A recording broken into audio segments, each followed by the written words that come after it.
पैसा हमारा काट लिए। 60,000 रुपये हमारा आया था और यहाँ के रेलवे प्रमुख महोदय 60,000 रुपये भेजे थे यहाँ गोसाईगंज सेक्टर कार्यालय में, उन्होंने हमारा पैसा खा लिया। हमने अपने बच्चे का नाम भी कटवा दिया स्कूल से, क्योंकि 14,000 रुपये स्कूल का मांग रहे थे फीस सन 2020 में।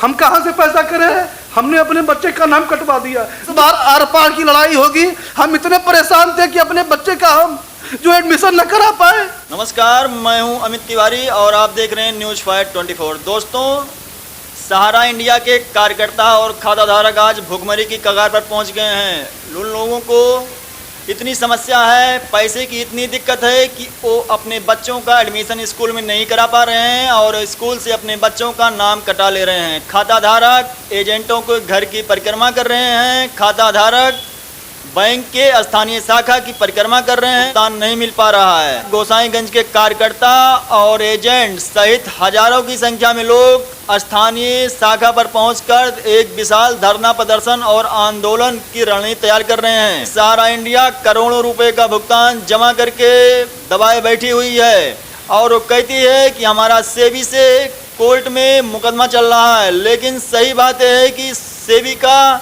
सहारा और सेबी का किस स्कीम में मुकदमा चल रहा है या सहारा इसको बताने के लिए तैयार नहीं है। तो आज हमारे सामने पवन गुप्ता जी आ गए हैं। इसके पहले भी ये आप लोगों के समक्ष आए हुए थे।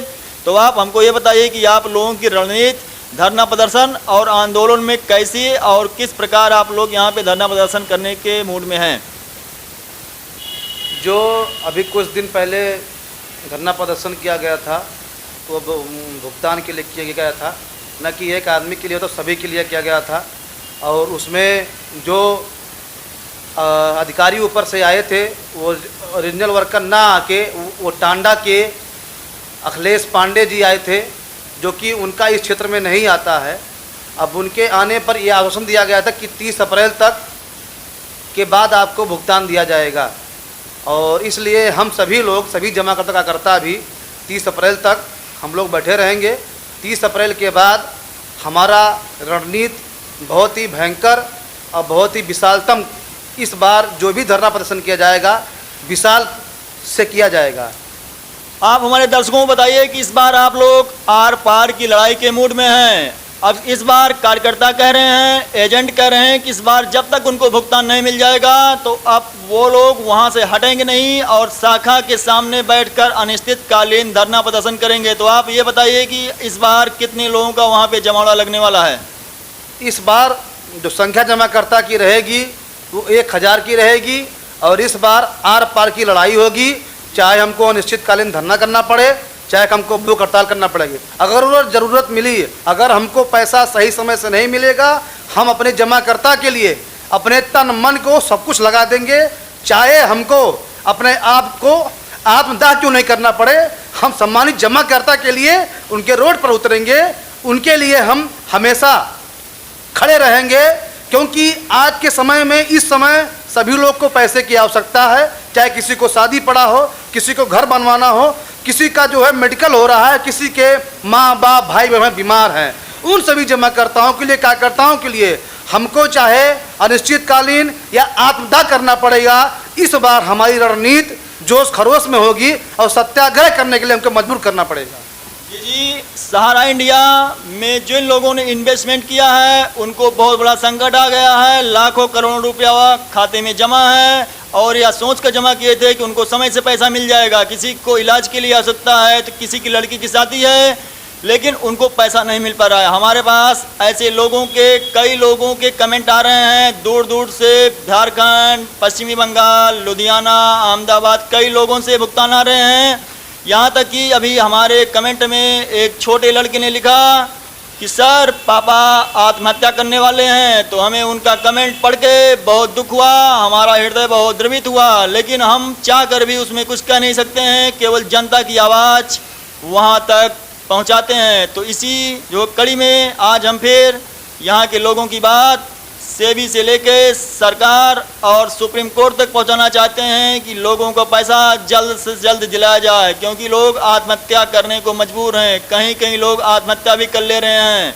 तो आप हमारे दर्शकों को ये बताइए कि सहारा इंडिया कहती है कि हमारा सेबी से मुकदमा चल रहा है और हम भुगतान नहीं कर सकते हैं। तो आप यहाँ के एजेंट भी हैं और कार्यकर्ता भी हैं और खाता धारक भी हैं और आप इसलिए दोबारा यहाँ पे आए हैं और यहाँ पे आप धरना प्रदर्शन भी कर रहे हैं। तो आप ये बताइए हमारे दर्शकों को कि सहारा का सेबी से किस स्कीम में मुकदमा चल रहा है? क्या सहारा जो है सही बोल रही है कि सहारा लोगों को मुकदमा चलने के नाम पे लोगों को गुमराह कर रही है? सहारा पर मुकदमा चल रहा है, ये सही बात है, लेकिन जो स्थानीय गोसाईगंज जो कार्यालय के जो हमारे वरिष्ठगत जो कर्मचारी हैं, जो मैनेजर हैं, वो हमारे माननीय उच्चतम न्यायालय को गुमराह कर रहे हैं। क्योंकि जो मुकदमा सहारा सेबी का चल रहा है वो Sahara real estate housing board multipurpose का मुकदमा चल रहा है, इसलिए जो है ये गुमराह कर रहे हैं।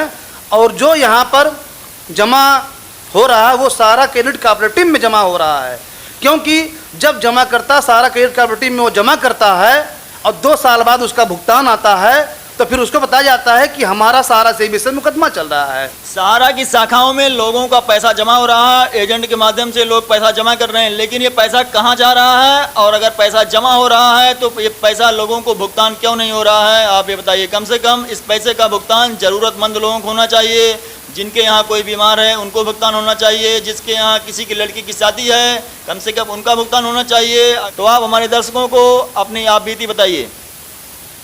हम सहारा इंडिया परिवार के एक सिपाही हैं। जब एक हम जैसे कार्यकर्ता की हमारी बात नहीं सुनी जाती है, हमारे परिवार में हमारे पिताजी का ऑपरेशन हुआ, हमारी पत्नी परेशान हुई, हमारे बच्चे का जो है मैंने अपना एडमिशन करवा दिया, क्योंकि जो है हमको पैसा नहीं मिला। 60,000 रुपये हमारा आया था, अब उसके बाद पैसा हमारा काट लिए।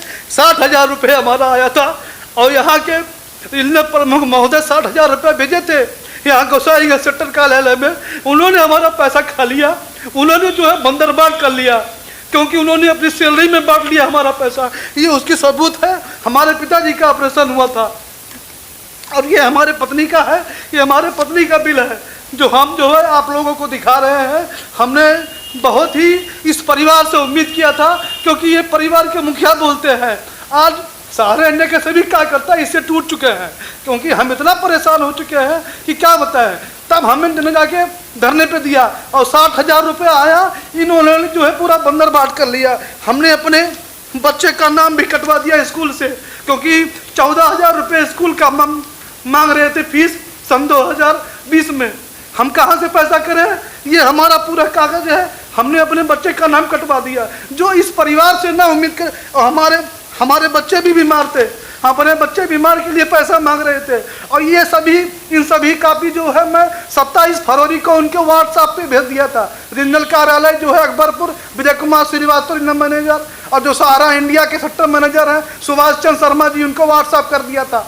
और हमारे माननीय जो है हमारे बड़े सुरेंद्र कुमार सोनी को 31 जनवरी से फोन बस से वार्ता हुआ था कि इनके पिताजी का ऑपरेशन हुआ है, इनकी पत्नी बीमार है, इनके बच्चा जो है नाम कट गया है। उसके बाद भी हम लोग को पैसा नहीं मिला। आप बताइए हम लोग कहाँ जाएं? किससे कहें? हम लोग जो है आज ये दिन देखना पड़ रहा है। अब ये आप जान लीजिए कि अगर हमको हमारा भुगतान नहीं मिलेगा तो इस बार आर पार की लड़ाई होगी हम जमाकर्ता के लिए। जब ये हमारे काम नहीं आए तो एक जो जमाकर्ता होते हैं, मामूली होते हैं, हमारे जमाकर्ता हैं, ऐसी बात नहीं, हमने गलत लैंग्वेज यूज किया। हमारे जमाकर्ता जिससे हम 2 पैसा कमाए हुए हैं। जब हम सहारा कहते हैं कि सहारा इंडिया के परिवार के कार्यकर्ता रीढ़ की हड्डी होते हैं, ये रीढ़ की हड्डी है। जब लॉकडाउन में हमको 1 रुपया नहीं दिया गया, हम इतने परेशान थे कि अपने बच्चे का हम जो एडमिशन न करा पाए, अपने बच्चे का एडमिशन न करा पाए। ये स्थिति थी मेरी। हम क्या करें बताइए? किससे पैसा मांगने जाए? अपने पिताजी का ऑपरेशन न करा पाए। ये आप जान लीजिए इस बार जो होगी आर पार की लड़ाई होगी, और इसके बाद जो होगा जनसत्ता चाहे हमको आत्मदाह क्यों करना पड़े, हम इसमें आत्मदाह कर लेंगे अगर इस बार हमको 30 अप्रैल के बाद भुगतान नहीं मिला तो।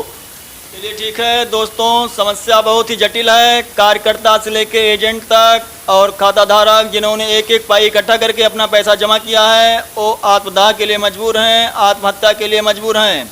सहारा इंडिया सो रही है, घोर निद्रा में है। सहारा इंडिया कुंभकर्णी निद्रा में है, वो कुंभकर्ण की तरह सो रही है, वो जागने का नाम नहीं ले रही है। अब वो केवल कहती है कि हमारा सेबी से कोर्ट में मुकदमा चल रहा है। लेकिन हम कम से कम ये जानना चाहते हैं कि कम से कम वो अपने एजेंटों का ख्याल करे। एजेंटों के साथ ही जो लोग परेशान हैं, जो लोग जिन लोगों का जो एजेंट एक पाई इकट्ठा करके लोगों का पैसा जमा कराए तो उनका पैसा मिलना चाहिए, क्योंकि कार्यकर्ता ही किसी भी संगठन की रीढ़ होता है। लोग आत्महत्या करने को मजबूर हैं, लेकिन सहारा इंडिया लोगों का पैसा नहीं दे रही है। और सहारा इंडिया लोगों का पैसा कब देगी, क्योंकि ये कोर्ट है, कोर्ट में मुकदमा चलता रहता है। दोस्तों हम आपको बता दें कि जिस प्रकार से किसी आवश्यक मुकदमे की सुनवाई रात में 12 बजे कोर्ट को खुलवा कर हो जाती है और उस पर फैसला दिया जाता है।